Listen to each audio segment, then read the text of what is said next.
আপনারা দেখছেন ২১শে টেলিভিশন। বস্তিবাসীর পুনর্বাসনে ঢাকা উত্তর সিটি শীঘ্রই উদ্যোগ নেবে বলে জানিয়েছেন মেয়র আতিকুল ইসলাম।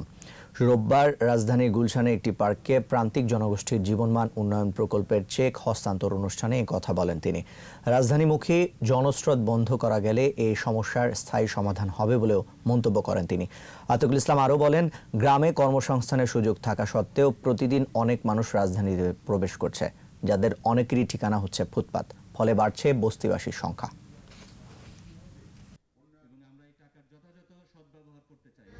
মাননীয় প্রধানমন্ত্রী বলছেন, গত 10 দিন আগে আলাপ হয়েছে যে বস্তিবাসীকে কিভাবে সুরক্ষা করে তাদের স্থায়ীভাবে একটি আবাসন করা যায়, সেই ব্যাপারে ঢাকা উত্তর সিটি কর্পোরেশন কাজ করে যাচ্ছে।